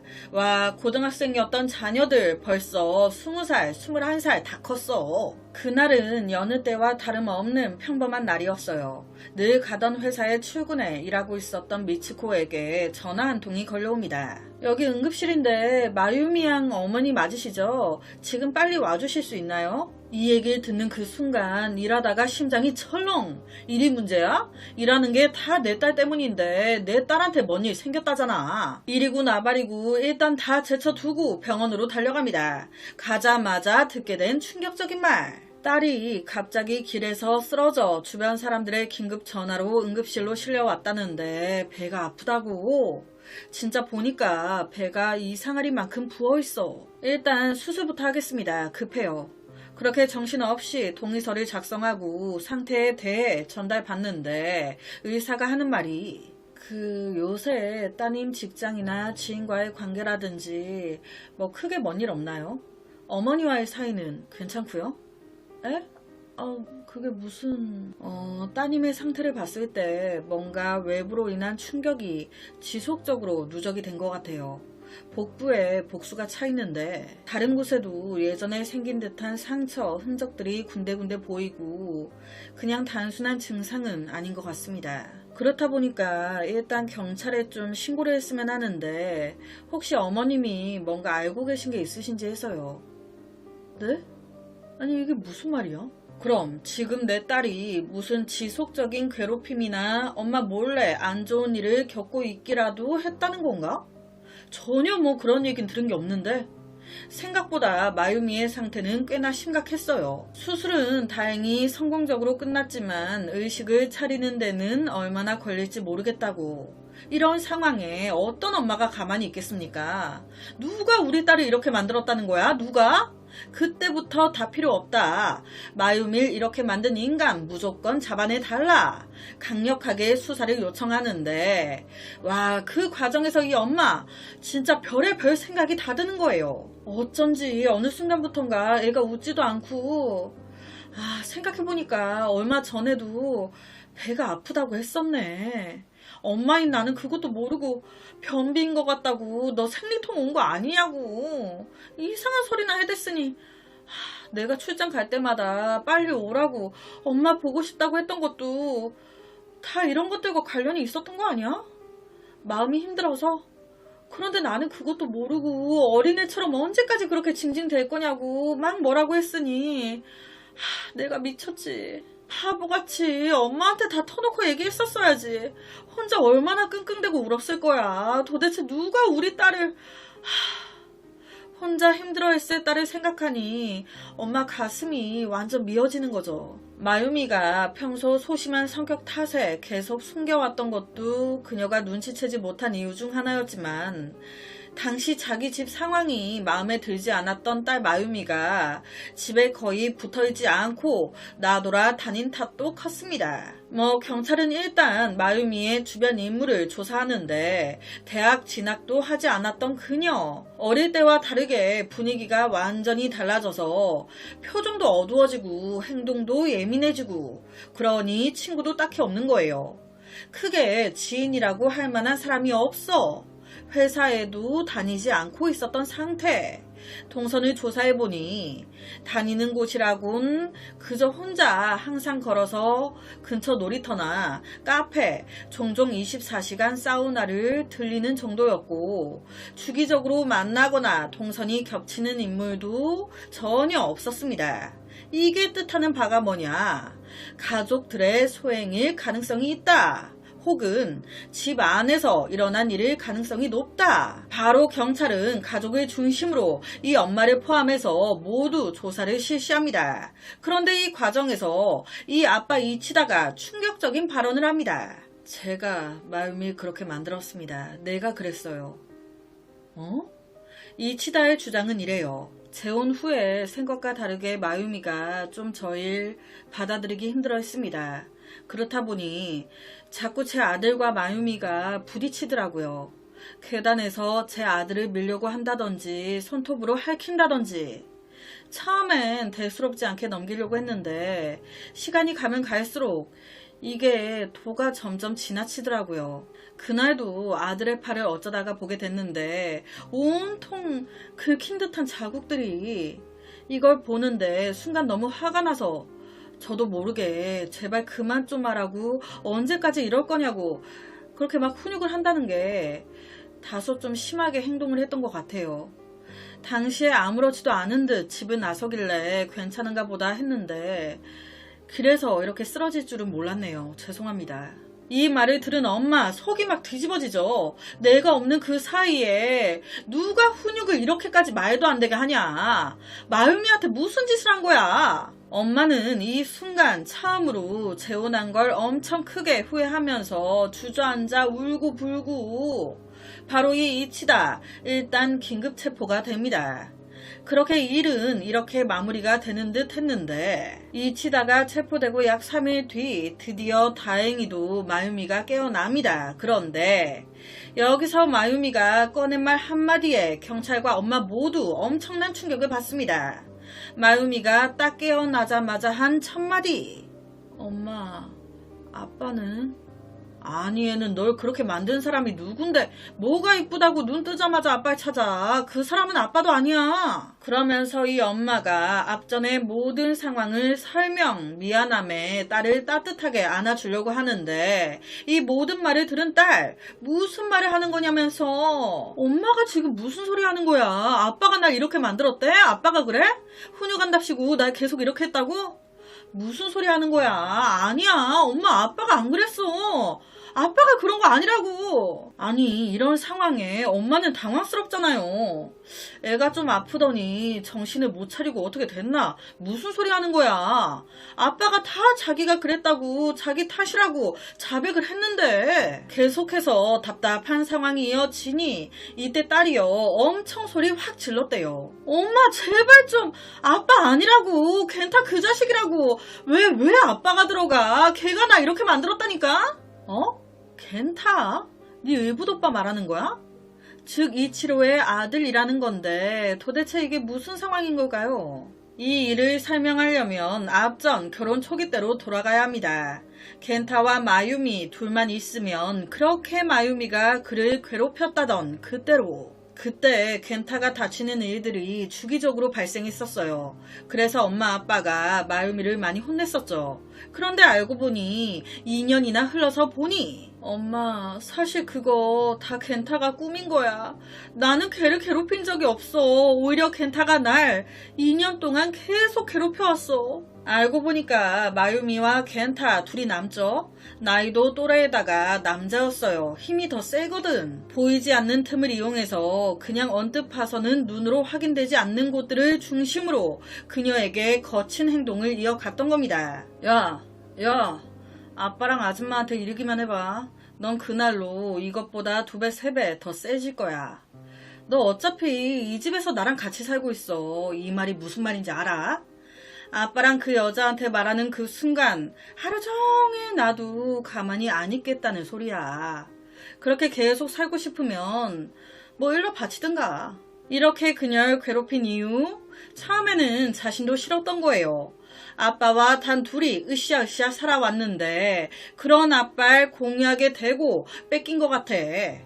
그렇게 한 가정으로 묶이면서 그 분노가 자신의 또래였던 마유미한테 향했던 겁니다. 그런데 이게 계속적으로 지속이 되다 보니 어느 순간 이유가 없어. 그냥 오늘 학교에서 짜증나는 일 있었어. 마유미 너 일로 와. 데려가고. 그냥 앞에 있는데 거슬려. 아무도 없을 때 너 따라와. 엄마 아빠 모두 일 나갔을 때 또 겁주고. 계단에서 위협까지. 별의 별짓 다 하는 거예요. 더 독한 게요. 지 딴에 생각을 한 거예요. 마유미가 이렇게 내가 말하고 위협을 했어도 일러 바칠 수 있잖아요. 그때를 대비해서 마유미가 거짓말 한 것처럼 몰려고 자기 자신이 피해 당해온 것 마냥 마유미가 날 괴롭혀놓고 저거 거짓말하고 있다고. 마유미가 날 괴롭힌 증거라고 내밀려고 자기가 스스로 이곳저곳에 부딪혀 상한 흔적을 만들거나 큰 소리 내서 부모님이 올라왔을 때 자기가 먼저 산수 쳐가지고 마유미한테 당한 척 연기하고 지능적으로 괴롭혀 온 거예요. 이 모습을 바로 가까이에서 본 마유미는 더 소름이 돋고 이거 보통 녀석이 아니구나 했겠죠. 이거구나. 당연히 마유미 당장 엄마 아빠한테 이 모든 걸 다 알려주고 싶었어요. 그런데 한 집에 살고 있는 상황에서 당사자 입장에서 이거 쉽지 않습니다. 소심했던 마유미가 할 수 있는 건 공포심에 말도 못하고 매번 아빠와 엄마를 볼 때마다 혼자 두지 말라며 우는 것밖에. 그럼 여기서 의문점이 생겨요. 아들이 그랬다는데 이 아빠는 왜 자기가 했다고 뒤집어 쓴 걸까? 그리고 몇 년 동안이나 이어진 이 사실을 정작 켄타의 아빠인 이치다는 몰랐나? 당연히 아빠 이치다 알고 있었습니다. 그런데 뭐야 그게 끝이야? 뭐 제지하거나 했었어야 될 거 아니야. 네, 했어요. 아들이 그런 걸 알자마자 이치다 나름 바로 아들을 불러 막 소리치고 너 가만히 안 둔다고. 반대로 아빠가 막 그만하라고 강하게 훈육도 하고 아빠 나름 최선을 다했습니다. 그런데 아빠가 이러면 이럴수록 켄타가 더 심해져. 더 엇나가는 거예요. 이제 머리 좀 컸다고 아빠 말을 안 들어. 오히려 뭐야 아빠 어떻게 알았어? 걔가 얘기했지. 신경 쓰지 마. 내가 알아서 해. 이런 식인 거예요. 이런 아들의 행동에 와 솔직히 이치다. 그냥 갈라설까까지 생각을 했었어요. 아들 데리고 원래 둘이 살 때처럼 따로 나올까? 그럼 해결되는 거 아니에요. 솔직히 아들도 그걸 원하는 것 같기도 하고 하지만 내 마음이 그게 안 돼. 갈라서긴 싫어. 어렵게 찾아온 이 행복을 깨고 싶진 않아. 이런 상황이면 누구라도 결정하기 쉽진 않았을 것 같아요. 그런데 정작 이 아들이 말도 안 들으니 어떡해요. 이 아빠 이치다는 딸 마유미에게 더 신경을 썼습니다. 아빠 알고 있다. 아빠가 겐타를 어떻게든 해보겠다. 그런 일 생길 때마다 얘기해라. 마유미한테 미안함을 표시하고 친딸 이상으로 그녀를 대했다고. 솔직히 이런 생각도 들어요. 그렇게 딸도 위했으면 경찰에 신고를 했었어야지. 그런데 아무래도 자기 자식이다 보니 이 아들을 신고하는 게 이제 쉽진 않았던 것 같아요. 어떻게든 자신이 노력해서 이 상황을 해결해 보려고 했던 거겠죠. 거기다 저는 준비하면서 아내한테라도 얘기를 하지. 좀 안타까웠거든요.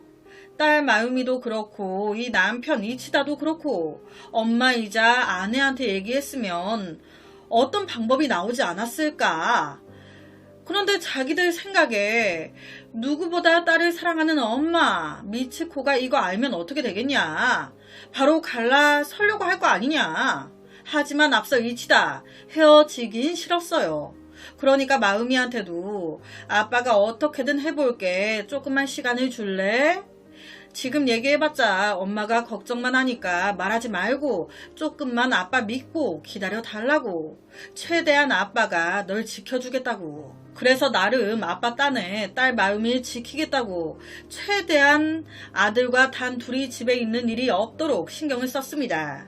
엄마 아빠가 출근하고 나면 당시 고등학생이었던 애들이 하교하고 집에 딱 남게 되잖아요. 그럼 또 일이 벌어지게 될 거 아니야. 그러니까 아빠 이치다 나름 딸을 지켜주기 위해 용돈을 딸한테 쥐어주면서 아빠가 돌아오면서 전화할게. 그 전까진 절대 혼자 집에 들어가지 마. 퇴근하고 아빠랑 맛있는 거 먹고 들어가자. 우리 딸 항상 고맙고 미안해. 그래서 그나마 2년이라는 시간 동안 아빠의 조치와 감시 아래 둘의 마찰을 최대한 줄이고 있었던 건데 이러다 보니 겐타 속이 더 부글부글 끓다 못해 분노가 더 쌓이는 거예요. 이 겐타 딴에도 아빠가 재혼한 게 마음에 안 들어. 그래서 마유미가 더 싫어지고 했던 건데 오히려 아빠가 나한테 뭐라 하고 마유미 더 감싸고 있으니 더 싫었겠죠. 이런 상황에서 현실적으로 마주치는 횟수는 줄었지만 이게 24시간 감시가 되나? 틈만 나면 지속적으로 하원하면서 데리고 가 괴롭힌다든지 알게 모르게 이런 행동들을 지속하고 있었던 겁니다. 그러다가 주말이었던 그날 나가려고 신발을 신고 있던 마유미. 야, 앞에서 걸리적거리지 말라고 하고 밀었는데 그 바로 앞에 신발장이 그 신발장에 복부를 잘못 부딪히면서 참고 나와 걷다가 쓰러진 거예요. 신발장에 부딪혀 그리 됐다기보단 부딪히면서 그동안 쌓였던 누적된 데미지나 그런 것들이 파바박 다 터진 거죠. 마유미 또한 엄마와 아빠만 보면 이 두 분 무지 행복해하는 게 보이거든. 나 때문에 둘이 헤어지게 됐다는 그런 결말을 원하지 않았던 거예요. 나만 조금만 잘 피하고 참으면 단 한 번도 자기 인생에 없었던 아빠의 사랑을 받을 수 있다는 생각과 이런 아빠의 노력을 모를 리가 없었던 좀 답답하지만 배려 깊었던 그녀. 제 3자가 봤을 땐 이런 그녀의 행동이 매우 답답해 보여도 그 상황에 처한 사람의 입장이 되어보지 않으면 이런 당사자들의 행동들이 이해가 안 가고 이상하다고 막 쉽게 말을 못 하겠더라고요. 여튼 의식을 회복한 그녀 들어보니 뭐 아빠가 나한테 이제 막 훈육한다고 하다가 막 그렇게 됐다고. 자기가 뒤집어 쓰고 체포됐다고. 여기서 이제 이건 아니지. 처음으로 2년 만에 모든 걸 털어놨던 거예요. 나만 몰랐던 거 아니야. 의붓 아들이 내 딸을 이렇게 힘들게 만들고 있었다는 걸 내 남편도 알고 다 알고 있었는데 엄마인 나는 뭐 한 거야? 내가 이렇게 애들한테 관심이 없었나? 내가 엄마가 맞나? 이런 별의 별 생각이 다 들면서 되게 딸한테 미안해지고 그랬을 것 같아요. 딸 마유미의 진술 그리고 모든 정황이 맞아떨어지면서 당시 성인이었던 겐타는 상습적 악의적인 부분이 인정돼 검사는 8년을 구형했습니다. 원래라면 무거운 처벌을 받았어야 했지만 또 여기서 답답한 게 마요미를 포함해 가족들이 강력하게 선처를 요구한 거예요. 그래서 결론은 4년 받았대요. 4년. 뒷일은 어떻게 됐냐. 불행한 일을 겪긴 했지만 이 부부 헤어지지 않았다고 합니다. 가족들이 꾸준히 아들의 면회를 다 같이 갔었대요. 와, 정말 다른 의미로 대단합니다. 누군간 이런 결말이 답답하고 마음에 들지 않을 수 있어요. 저 또한 사실 이게 용서가 되나? 마음에 생각하면 어른들이 좀 이기적인 거 아닌가? 라는 생각이 들었거든요. 그런데 한편으로는 또 이해가 되는 부분이 있어요. 엄마를 누구보다 배려하고 사랑했고 태어나서 단 한 번도 아빠의 사랑을 받아보지 못했던 마유미. 일찍이 홀로 딸을 키워오면서 든든한 배우자 하나 없이 힘든 세월을 이겨온 엄마. 한 번의 실패 후 정말 자신의 평생을 바칠 찐 사랑과 이쁜 딸을 얻은 아빠. 그리고 그 상황이 모두 다 마음에 들지 않았을 겐타까지. 서로에게 없었던 부분을 가지게 됐고 그걸 잃고 싶지 않았던 그들의 간절한 마음이 얽히고 얽힌 실타래가 되면서 이런 상황까지 오게 된 건 아닐까 라는 생각도 들었습니다. 여튼 오늘 제가 들려드릴 이야기는 여기까지입니다. 어떻게 들으셨나요? 오늘 영상에 대한 여러분의 의견 많이 남겨주세요. 댓글과 좋아요는 제가 준비하는데 정말 많은 힘이 됩니다. 매일 저녁 9시 모미지 업로드 구독과 좋아요 그리고 새로운 영상이 업로드 될 때마다 띠링띠링 알려주는 알람 설정까지 한 번씩 부탁드립니다. 내일 저녁 또 다른 이야기로 찾아뵙겠습니다. 내일 봬요. 세상을 살면서 아무리 속이려고 해도 절대 속일 수 없는 게 있습니다. 그 중에 하나가 모두 공감하실 거예요. 바로 내 아들, 내 딸. 아무리 멀리 떼어 놓아도 저 멀리서 봐도 누가 봐도 내 아들, 내 딸이야. 절대 속일 수가 없다고들 하죠. 오늘 주인공 그딴 게 어딨어 라며 무시했다가 딱 덜미가 잡히고 말았습니다. 2년 동안 지켜봐 왔지만 너무나도 날 닮은 아이. 대체 무슨 일이 있었던 걸까요? 엄청난 반전 결말에 저 역시도 소름이 돋았습니다.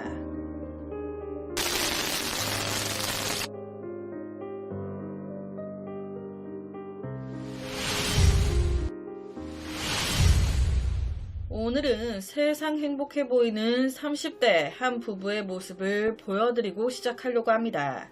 왜냐고요? 이 부부에게 오늘은 정말 이쁜 딸이 태어난 날이거든요. 남편 준하오와 아내 신누, 결혼 5년 만에 맞이한 그 누구보다 사랑스러운 딸이었습니다. 이 부부가 결혼하고 한 1년은 신혼 즐긴다고 아기 생각이 별로 없었는데 2년 차가 되면서부터 아기를 가지고 싶어 노력을 엄청 했단 말이에요. 그런데 아이를 원하니까 삼신 할머니가 안 줘. 그러면서 이 부부 거진 2년 동안을 아기를 가지기 위해 엄청 노력을 했던 거예요. 하지만 그래도 안 생기니 둘 중에 하나 문제가 있나 검사했는데 문제 없대. 이런 상황에 시술까지 고려하고 있는데 딱 요때 아이가 생긴 거죠. 너무 소중하게. 여튼 이 부부 안정적인 직장에 벌이가 괜찮았던지라 집에서 몸조리하는 게 아닌 우리나라로 치면 산후조리원에서 한 달간 몸조리하고 집으로 돌아왔어요. 조리원에서 나오면 이제 가족들이나 친척들이 축하해주고 아이 보겠다고 막 오잖아요. 당연히 아빠 엄마부터 사촌 동생이며 시댁 식구들까지 아유 이쁘다 천사네 천사. 육아에 하루하루가 힘들긴 했지만 그래도 너무너무 행복한 나날들이었습니다. 그렇게 한두 달 정도가 지났어요. 이때 아내 신루는 집에서 육아를 하고 남편은 퇴근할 때마다 한바구음에 양손에 맨날 뭐가 이리 가득한지 전형적인 딸 바보가 돼 있었죠. 꼭 이렇게 행복하고 흐뭇한 이야기를 먼저 깔고 가면 다들 눈치채셨겠지만 뭔가 강한 불안감이 오시죠? 네, 도둑이 들었습니다. 남편 준하우가 외근을 간 사이 벌어진 충격적인 비극. 일단 집안은 멀쩡한 곳 하나 없이 전부 헤집어져 있었고 여기저기 뒀던 금품들도 다 사라진 상태. 그런데 여기서 문제는 내 아내와 내 딸이 이 집에 있는데 준하우가 도착했을 땐 너무 늦어버린 거지. 아내 신루 병원으로 급히 옮겨졌지만 결국 그의 품으로 돌아오지 못했습니다. 그럼 아이는? 놀랍게도 아이는 현장에 남아있지 않았어요. 금품도 모자라서 아이까지 데려간 거야? 왜? 집에 아이의 흔적 전혀 없었어요. 하루아침에 사랑스러운 아내를 잃고 태어난 지 고작 2달 된 딸의 생사마저 알 수가 없어진 상황. 다행히도 집 현관에 CCTV가 있었습니다. 그 안에 침입한 도둑의 모습도 찍혀 있었어요. 그런데 이 침입한 도둑 뭔가 좀 이상해. 얼굴 가리고 뭐 위장하고 뭐 이건 그렇다 쳐요. 그런데 아니 이 도둑이 도어락을 누르고 들어가. 이건 이상하잖아요. 그리고 집에 들어가고 빠져나오는 게 이 아파트 구조를 어떻게 이렇게 잘 아는 건지 사각지대를 최대한 이용해서 이동하고 최종적으로는 아파트 정문으로 빠져나가지도 않았어. 아, 이건 이 아파트, 이 집을 몇 번이나 들여다보고 구조를 파악하는 치밀한 계획이 있었던 사람이나 최악의 경우 이 가족의 지인이다.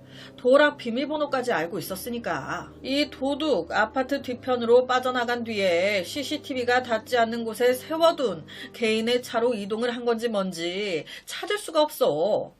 안타깝게도 그는 끝내 잡히지 않았고 사건은 그렇게 해결이 되지 않은 채 답답하게 끌려만 갑니다. 그렇게 그냥 2년이 흘러버려요. 그동안 이 남편 준하우 어땠겠습니까? 세상에서 가장 소중한 것들을 한순간에 모두 잃었어요.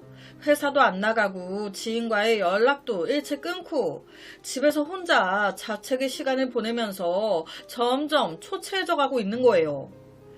내가 그때 집에 있었더라면 막을 수 있지 않았을까. 몇 달 전까지만 해도 아기 용품으로 가득 차 있던 거실은 먼지가 쌓이고 장난감은 그대로 방치되고 싱크대엔 설거지 되지 않은 그릇들이 쌓이고 냉장고 속의 음식들은 모두 다 상해버렸습니다. 밤마다 술에 취해 소파에서 잠들고 아침이 와도 그냥 멍하니. 그날 외근만 나가지 않았어도 내가 비밀번호를 바꿔놨더라면 계속 이러고만 있는 거예요. 당연히 이렇게 준하우가 시간을 보내는 동안 그의 부모님, 그리고 자기보다 더 억장이 무너질 장인 장모님, 아내 신루의 사촌 여동생, 그리고 자신의 형까지 점점 추락해가는 준하우를 보면서 너무 안타까우니까 많은 사람들이 그를 위로해주고 챙겼어요.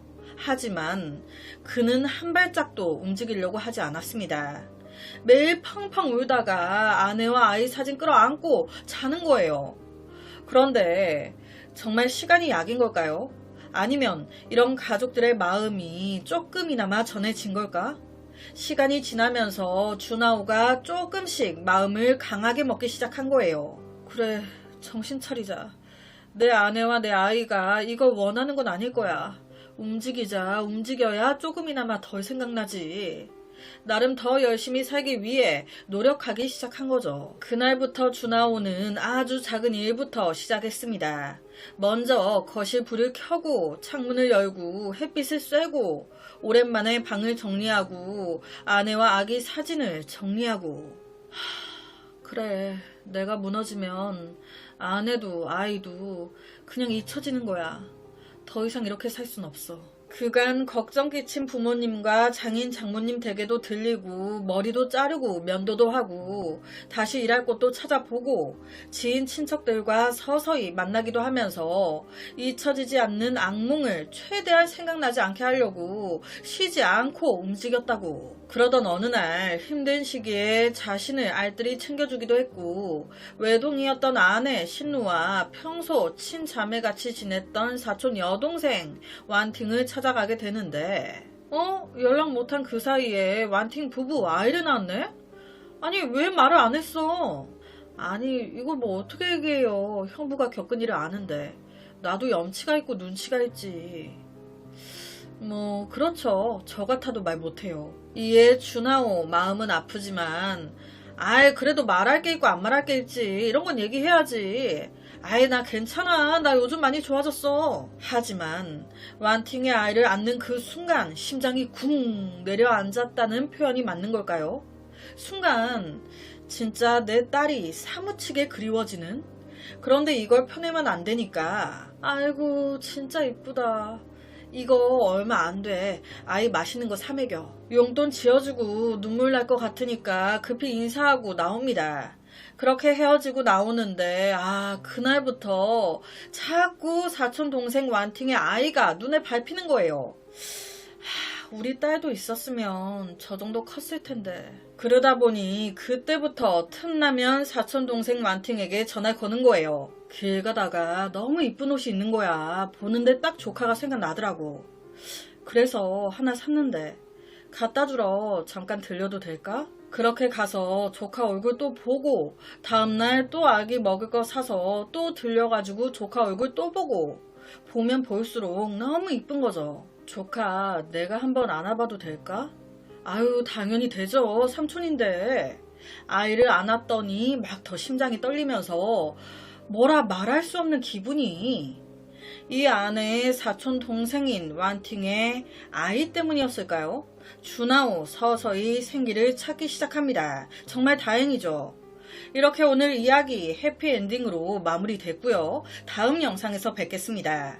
라고 하면 좋을 텐데 절대 아니죠. 준하오가 조카를 하루 이틀 봤을 땐 몰랐는데 이 완팅의 딸 모습에서 자꾸 2개월밖에 안 됐던 내 딸 얼굴이 막 겹쳐 보여. 처음엔 딸이 너무 그리우니까 또 되게 애기 때는 다 비슷비슷해 보이기도 하고 유독 비슷하게 생긴 애들도 있고 그래요. 그러니까 내 딸 보고 싶다. 딸이 많이 보고 싶다 보니 내가 이런가 보다 생각을 했습니다. 그런데 이게 보면 볼수록 시간이 가면 갈수록 1년 1년 지나갈수록 아이의 얼굴이 점점 더 선명하게 나오기 시작하잖아요.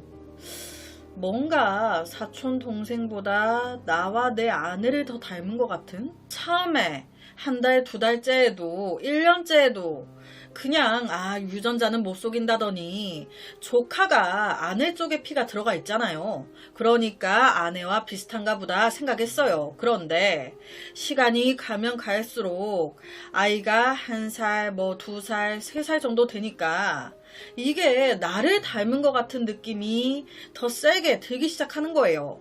오히려 완팅의 남편보다 아이의 아빠보다 나를 더 닮은 것 같은? 처음엔 그냥 막연한 생각. 나를 좀 닮은 것 같은데? 아닌가? 내가 그냥 아이가 너무 그리워서 그렇겠지. 괜한 생각하지 말자. 그런데 1년 정도 더 지나니까 좀 이상하다 의심이 되기 시작하는 거예요. 그 의심으로 계속 가다가 기든 아니든 정확히 한번 확인을 해보고 싶어진 거예요. 그래서 용기 내 아이의 머리카락을 몇 개 주워 들고 몰래 숨겨 나옵니다. 그리고 바로 친자 확인에 들어간 거예요. 에이 아니겠지. 아닐 거야. 자꾸 내가 의심을 하게 되고 이상한 생각이 드니까 이 생각을 떨쳐버릴 겸 기든 아니든 확인해보고 싶어. 이 마음이었어요. 그런데 웬일이야. 결과가 99.9999% 내 딸이야. 와 이럴 줄 알았어. 그럼 내 딸이 왜 아내의 사촌 동생인 완팅 집에 그녀의 딸로 있었던 걸까요? 그런 완팅은 버젓이 내 딸인 거 알면서 내가 아이를 보러 올 때마다 자기 애인 척 하면서 아무렇지도 않게 내 앞에서 아이 엄마 행세하며 웃고 그랬던 거야? 와, 뻔뻔하게 이게 무슨 플란다스 뼈다구 같은 상황이야. 내가 얼마나 딸을 그리워하며 살았는데 그걸 알면서 어떡해. 바로 경찰 대동해서 완팅 집에 쳐들어갔습니다. 네가 어떻게 그럴 수 있냐. 내 딸 돌려달라. 그랬더니 이 여자 친자 검사했다는 건 까맣게 생각도 못하고 오히려 적반하장으로 나옵니다. 이 형부가 뭐라는 거야. 힘들게 지내던 거 구해놨더니 생사람을 잡고 있어. 내 딸이야. 내 딸 계속 탐내더니 어머어머 이 남자 말하는 것 좀 봐. 누가 누구 딸이야. 내가 당신 고소할 거야. 오히려 더 큰 소리를. 그런데 뭐 고소해봤자 자기 무덤만 파는 거죠. 이미 검사 결과 다 나와가지고 얘기하는 건데 도대체 이게 무슨 상황인 걸까요? 도망갈 구석이 없다 판단된 완팅. 그때서야 막 펑펑 울면서 진실을 말하기 시작하는데 와 기가 찹니다. 부러웠어요. 나는 맨날 놔두는 남편의 좁은 집구석에 아이까지 못 가진다고 판정을 받았는데 언니는 모든 걸 다 가졌잖아. 너무 부러웠다고요. 와, 입에서 나오면 그냥 다 말입니까? 뭔 말 같지도 않은 소리를. 남남처럼 사이가 안 좋았던 것도 아니에요. 사촌 동생 완팅과 준하오의 아내 신루 둘이 친자매처럼 매일 통화하고 만나 수다 떨고 앞에선 그렇게 잘 지내놓고 뒤에선 시기 질투하면서 그러고 있었다. 사실 그녀의 시기 질투는요 오래 전부터 있었습니다. 언제부터? 언니가 준하오와 결혼한 그 순간부터. 이 부부 뭐 이렇게 사이가 좋아? 난 남편이 자꾸 바깥으로만 도니까 화가 나서 미치겠는데 완팅 남편 집에 거의 안 들어왔대요. 뻔한 거 아닙니까? 당연히 난 속이 골아가는데 이럴 때마다 사촌언니 신루 전화 와가지고 수다 떤다면서 자기 얘기를 막 하는데 아우 어제 우리 남편이 꽃을 사온 거야. 내가 꽃 싫어한다고 그렇게 사오지 말라고 했는데 아우 집만 됐다니까. 아우 버리기도 그렇고 아유 참. 아니 이게 무슨 말이야. 와 이 말을 듣는 그 순간 속이 막 뒤집히는데 앞에선 그래도 언니니까 그냥 아 언니 좋겠다. 병에 잘 넣어서 보관해봐. 그런 남편 없어. 남편이 잘하네. 맞장구를 쳐줬지만 속은 막 뭉그러지는 거죠. 복에 겨운 소리만 하고 있어. 그렇게 점점 질투가 쌓여갔던 거예요. 여기서 이 완팅 부부의 큰 문제점이 하나 있었어요. 앞에도 잠깐 얘기했지만 남편이 자꾸 더 바깥으로만 도는 이유. 완팅이 아기가 안 들어서 결혼한 지 몇 년이 됐는데 아이가 없는 거예요. 완팅의 문제였습니다. 그러니까 더 오만 생각이 드는 거죠. 내가 이런다고 남편이 날 무시하는 건가? 내가 그냥 남편을 놓아줘야 하나? 반대로 우리에게 아이가 있었다면 우리 남편도 날 저렇게 사랑해줬을까? 이런 생각에 막 괴로워하고 있는데 갑자기 사촌언니 신루 전화 딱 와가지고 나 천사가 들어섰다고. 우리 부부 드디어 아이가 생겼다고. 이 순간 아 축하해 하면서도 기분이 마냥 좋지 않은 거예요. 오히려 이때까지 쌓였던 질투, 열등감 이런 게 아이를 가졌다는 사촌 언니의 말에서 빵 터진 겁니다. 이때 결심한 거예요. 왜 언니만 다 가져? 언니가 뭔데? 좋은 남편의 아기까지. 이건 너무 불공평하잖아. 그래서 무려 약 1년 전부터 집을 드나들면서 계획.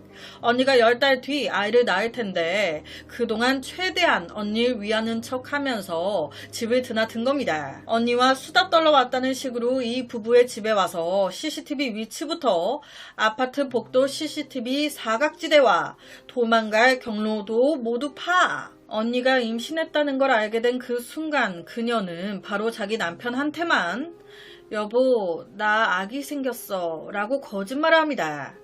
당연히 사촌언니 부부에겐 따로 말하지 않았어요. 그러니까 전혀 몰랐지. 그렇게 시간이 더 흘러 사촌언니가 10개월째에 아기를 낳았네. 조리원에서 한 달 정도 보낸 뒤 아이와 함께 집으로 돌아온 신루. 집에서 아이를 보는데 남편이 출장이나 외근 나갔을 때 육아를 혼자 하려니까 너무 외로워. 이게 진짜 그렇거든요. 요즘 그래서 합동 육아도 많이 한다고들 하잖아요. 무튼 그때 생각난 사람이 누구? 늘 친하게 지냈던 사촌 동생 완팅. 완팅 오늘 뭐해? 언니 집에 올래? 언니가 맛있는 거 만들어줄게. 조카 보러 와. 솔직히 이것도 완팅은 마음에 안 들었어요. 부부가 사이 좋은 것도 못마땅한데 난 모든 게 힘든 상황인데 자기 힘들다고 날 불러대면서 그렇게 육아하는 게 힘들다고 징징대. 뭐 하자는 거야 지금? 하지만 웃으면서 갑니다. 왜? 내 계획을 다시 한번 점검도 할 겸 거기서 친한 척 연기를 막 하고 나와서 바로 며칠 뒤 남편 준하오의 외근 타이밍에 맞춰 도둑이 든 것처럼 위장, 사촌 언니 신물 그렇게 만들고 아이를 데리고 나온 겁니다. 모든 게 어렵지 않았겠죠. 남편이 외근, 출장 갈 때마다 자신에게 알려오는 사촌 언니의 집 비밀번호까지 알고 있을 정도로 친한 사이. 제 집처럼 드나들면서 모든 것을 그 누구보다 잘 알고 있었을 그녀였어요. 그럼 여기서 드는 의문점이 이 사촌 언니 부부에겐 임신 얘기를 안 했어도 남편한테는 했잖아요. 그럼 임신했다고 한 그때부터 약 10개월 동안 배가 점점 맞춰 불러와야 되는데 거짓말인데 이걸 어떻게 한 거지? 이 남편 전혀 몰랐나? 네. 우선 이 완팅의 남편, 와, 그냥 아내한테 1도 관심 없는 최악의 나쁜 남자였어요. 아내가 임신했다고 해도 뭐 어쩌라고 집에 잘 안 들어와.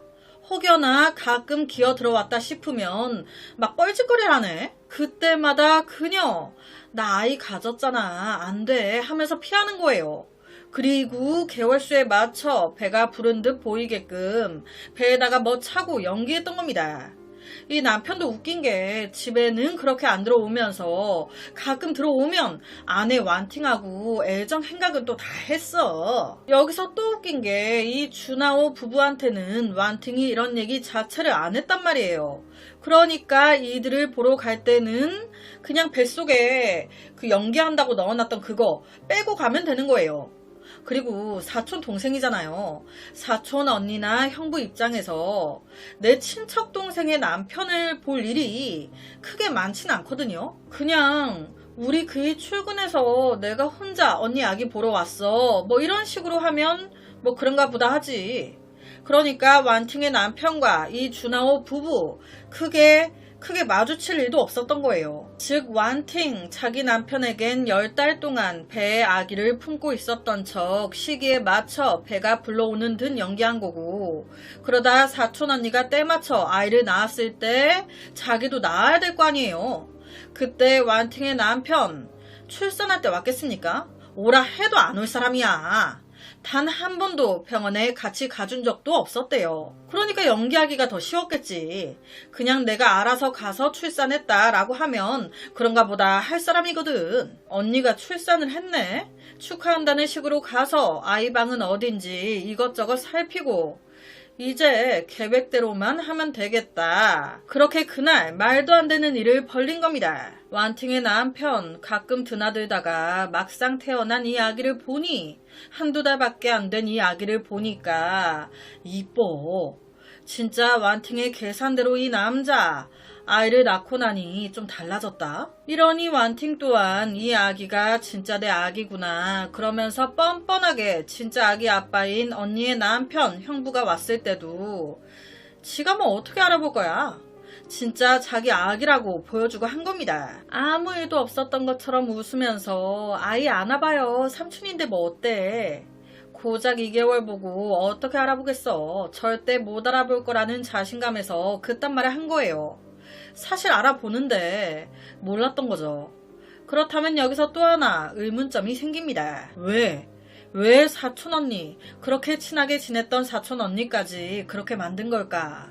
그 이유는 얼굴을 나름 숨기고 집 안으로 들어갔어요. 몰래 데리고만 빠져나오려고 했는데 언니한테 딱 걸린 거예요. 도둑이 든 줄 알았던 언니, 그 순간 몸싸움이 일어났고 그 과정에서 아뿔싸 이 언니가 얼굴에 봐버린 겁니다. 와, 얼마나 놀랬겠어요. 다른 사람도 아닌 나랑 너무 친한 사촌 동생이니까. 그 순간 완팅도 놀래가지고 얼굴 본 이상 뭐 어떡해요. 그렇게 자신에게 자상하고 친했던 언니를 단 한순간도 망설이지 않고 보내버린 겁니다. 와, 소름 돋는 게 준하오가 사랑했던 모든 것을 뺏어간 사람이 완팅인데 이 완팅 힘들어하는 준하오를 보면서 무려 2년 동안 엄청 위로해주고 자기 아이라면서 안아봐도 된다면서 모두 다 이렇게 다 자기가 만든 거면서 너무 사악하잖아요. 결론은 이 아버지 준하오 딸을 되찾아 현재 함께 행복한 삶을 살고 있다고 하고요. 이 사촌동생 완팅 너무 악질적이다. 54년 땅땅땅. 만약 이 아버지 준하오가 조카를 보고 이상함을 느끼지 않았다면, 확인도 해보지 않고 그냥 너무 닮았다 이걸로 끝나버렸다면 완팅 자기 아이인 양 끝까지 키웠겠죠.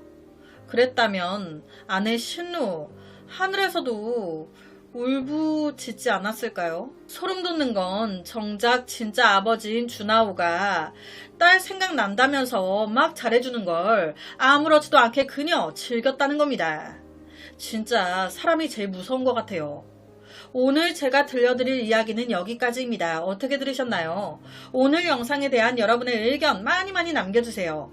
댓글과 좋아요는 제가 준비하는데 정말 많은 힘이 됩니다. 매일 저녁 9시 모미지 업로드 구독과 좋아요, 그리고 새로운 영상이 업로드 될 때마다 띠링띠링 알려주는 알람 설정까지 한 번씩 부탁드립니다. 내일 저녁 또 다른 이야기로 찾아뵙겠습니다. 내일 봬용.